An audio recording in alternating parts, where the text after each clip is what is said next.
Sir सबसे पहले तो ये रिदम इवेंट है, इसके ऊपर क्या कहना चाहेंगे? इनका फेस्ट है, कॉलेज फेस्ट। कॉलेज फेस्टिवल है। हम तो अपनी फिल्म शॉर्टकट सफारी जो है एक बच्चों की फिल्म है जिसमें हमने रोल किया है और एक ऐसी फिल्म जो कि एनवायरनमेंट को लेके है, नेचर को लेके है।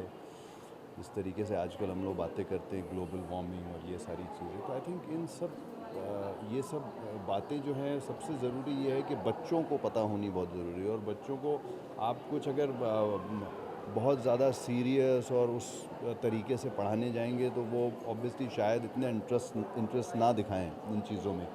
लेकिन जब आप एक एडवेंचरस फिल्म बनाते हैं जिसमें एडवेंचर है और सब मज़ेदार एक कहानी है और बच्चे उससे रिलेट कर सकें और उसी में किसी तरीके से आप अपनी जो बात है वो बोल जाते हैं एनवायरनमेंट को लेके, नेचर को लेके, इन सब चीज़ों को लेके जिसको कि हम लोग बहुत ज़्यादा ग्रांटेड लेते हैं। तो आई थिंक एक बहुत ही मज़ेदार फिल्म है शॉर्टकट सफारी। अमिताभा जो हैं इसके डायरेक्टर, उन्होंने इससे पहले भी बहुत अच्छी अच्छी फिल्में बनाई हैं। And I think I am supporting a children's film और रीज़न बीइंग कि जितनी हम लोग इसको प्रमोशन दे सकें, क्योंकि जिस तरीके से हम लोग देखते हैं कि ज़्यादातर बच्चों की फ़िल्मों को इतना ज़्यादा बढ़ावा जो है हमारी इंडस्ट्री में नहीं मिलता है। तो हम चाहते हैं कि जिस तरीके से बाहर फिल्में बनती हैं, अच्छी फिल्में बनती हैं, उस तरीके से यहाँ पर भी लोग बच्चों की फ़िल्मों को सपोर्ट करें, स्पेशली ऐसी फ़िल्में जो कहीं ना कहीं एक बहुत बड़ा मैसेज भी दे रही हैं आपको। तो दैट्स इट। सर आपके किरदार के बारे में थोड़ा जानना चाहेंगे। किरदार इस फिल्म के अंदर एक बिकॉज़ ये कहानी जो है ये एक ऐसे बच्चों की है जो स्कूल ट्रिप पे बाहर निकलते हैं किसी नेशनल पार्क को देखने के लिए और किस तरीके से किसी वजह से ये जो है ये जंगल के अंदर खो जाते हैं और जहाँ पर कि रियल वाइल्ड लाइफ है और रियल ख़तरा जो है उनको। और ये पहली बार ऐसा होता है कि शहर के बच्चे नेचर के साथ फ़ेस टू फेस आते हैं, वाइल्ड लाइफ के साथ फ़ेस टू फेस आते हैं और फिर किस तरीके से कहानी आगे जाती है वो है। और मैं भी, मेरा किरदार भी एक ऐसा सही इंसान है जो शायद इनको वहाँ पे जो है जंगल में मिलता है। तो जैसे कि ये आपकी 4th एडवेंचरस फिल्म है, तो इसके बाद में भी आप सर ये बिल्कुल बच्चों की फिल्म है। ये बच्चे इस फिल्म के हीरो हैं, सारा कुछ है। मैंने एक रोल इस फिल्म के अंदर इंटरेस्टिंग सा किया है और जो फिल्म है जब बच्चे देखेंगे they will be able to relate to it, क्योंकि कोई बच्चा जो है वो सोचेगा कि मैं एक पर्टिकुलर किरदार की तरह हूँ, कोई छोटी बच्ची होगी वो सोचेगी कि मेरे जैसी वो लड़की है। सो आई थिंक ये बच्चों की फिल्म है, उन्होंने they are the heroes of the movie. तो किस तरीके के किरदार निभाने में सबसे ज़्यादा मज़ा आता है? एडवेंचरस या रोमांटिक, आपने हर तरीके के रोल करे हुए हैं, तो आपको सबसे ज़्यादा किस तरीके में? आई थिंक लाइट हार्टेड थोड़ा मज़ा आता है। सर जैसे कि जो आपकी फिल्म है सर ये 6 मई को रिलीज़ हो रही है, तो क्या एक्साइटमेंट है सर उसकी? आई थिंक अप्रैल मई में ये फिल्म जो है वो रिलीज़ होगी और आई थिंक अच्छा टाइम होता है उस वक्त, एग्ज़ाम्स ख़त्म हो चुके होते हैं। तो आई थिंक एक बहुत अच्छा support throughout the country, I think schools से इनको बहुत अच्छा सपोर्ट मिल रहा है।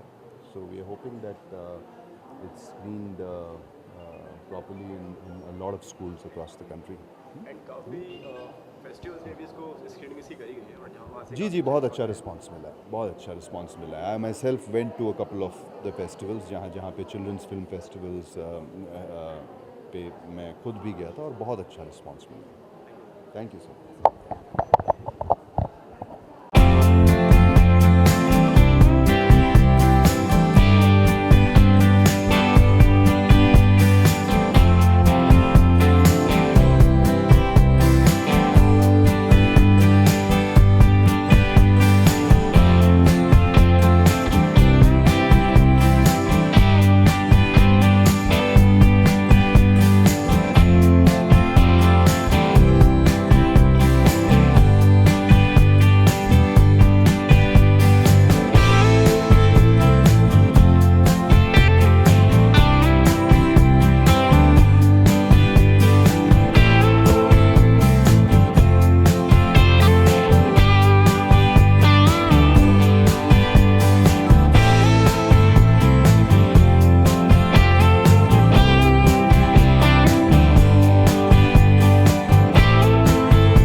भाई गौरव आ रहा हूँ।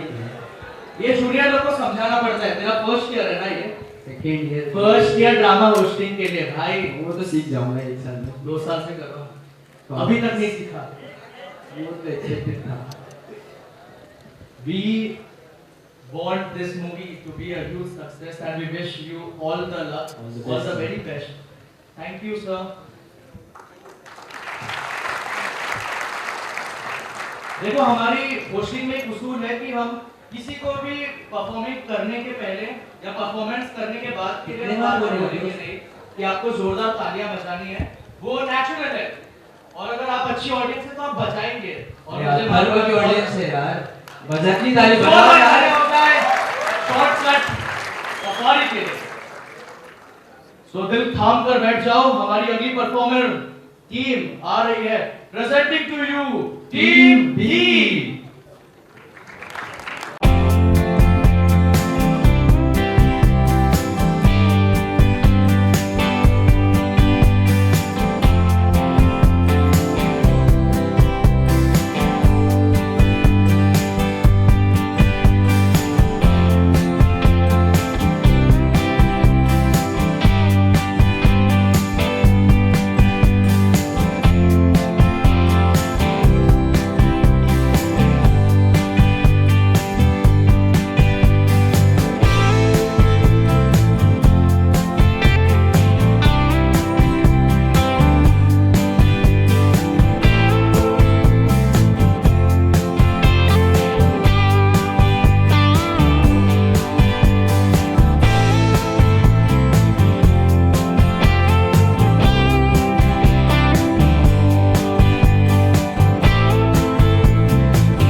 ये बेसिकली इसको अगर हम जॉनरा के हिसाब से कहें तो ये चिल्ड्रन एडवेंचर है। मुझे मेरी मेमोरी में जहाँ तक मुझे याद है तो बच्चों को लेकर के जंगल की एडवेंचर फिल्म हिंदी में मुझे लगता है कि शायद पहली होगी काफ़ी अरसे के बाद, क्योंकि बच्चों को एडवेंचर के थ्रू जंगल से रिलेट करना या फॉरेस्ट से रिलेट करना, जो कि हमारी कहानी का एक बहुत प्रमुख कॉन्सेप्ट है, तो उस कॉन्सेप्ट में मुझे लगता है कि ये पहली फिल्म होगी। सर, बच्चों को लेकर काम करना बहुत ज़्यादा मुश्किल हो जाता है, तो कितना मुश्किल रहा सर आपके लिए सब? देखिए, मैं तो इस बात से शायद अग्री नहीं करूँगा। बच्चों को लेके काम करना मेरे लिए मुश्किल, ख़ासतौर पे इस फिल्म पे या इसके पहले भी जैसे मैंने चिल्लर पार्टी की है या गुड रोड देखें तो गुड रोड में भी बच्चों का ही प्रमुख किरदार है, तो असल में मुश्किल नहीं है। ये ज़रूर है कि हमारा जो एक पूरा शूट का या फिल्मिंग जो प्रोडक्शन का हमारा एक रवैया है, उसे हमें बच्चों की सहूलियत के हिसाब से डिज़ाइन करना पड़ता है, तो मुश्किल तो नहीं है, मैं ये नहीं कहूँगा। सर, 6 मई को ये फिल्म रिलीज़ हो रही है, तो जी टाइम रखा है प्रमोशन के लिए, इसके लिए क्या करना चाहिए? देखिए, अभी जो हमारा रिलीज़ का विंडो है वो थोड़ा सा फ्लोटिंग है। सो 6 में डेफिनेटली हमारे लिए एक इम्पॉर्टेंट माइलस्टोन है। शायद हम 29 अप्रैल को भी आएँ। जैसा आप जानते हैं कि रिलीज़ और ख़ास तौर पे इस तरह के जो सब्जेक्ट सेंट्रिक फिल्में हैं, तो उनको एक अच्छा रिलीज़ विंडो मिलना बहुत ज़रूरी है उनके बिज़नेस पार्ट के लिए। तो राइट नाउ हम इस कोशिश में हैं कि हमें एक अच्छा ऐसा विंडो मिले जिसमें हम ऑडियंसेस तक पहुंच पाएँ। सर फिल्म को काफ़ी फिल्म फेस्टिवल्स में भी इसको काफ़ी स्क्रीनिंग की हुई है। जी, तो जी। उसमें सर क्या रिस्पॉन्स है, क्या नहीं, बहुत ही अच्छा रिस्पांस आ रहा है हमारे पास। और जो हमारा एक दर्शक वर्ग है, जो समझ लीजिए कि 7-8 साल से लेकर के 12-13 साल के बच्चों को, जिनसे हम इस फिल्म के ज़रिए प्राइमरली बात करना चाहते हैं, तो उनका रिस्पांस बहुत ही अच्छा है। और काफ़ी सारे ऐसे कॉन्सेप्ट्स हैं जो शायद फिल्म में बिलो द सरफेस हैं, तो वो बच्चे बहुत अच्छे से ग्रास्प कर रहे हैं। सर एक चीज़ मैं पूछना चाहूँगा कि आपकी फिल्मों में सर ज़्यादातर फोकस बच्चों पर रहता है सर, इसके पीछे सर क्या रीज़न है? देखिए, एज अ फिल्म मेकर मैं चाहता हूँ कि मैं भविष्य के बारे में फ़िल्में बनाऊँ, या मैं भविष्य की फ़िल्में बनाऊँ। ये मेरा एक पर्सनल रुझान है।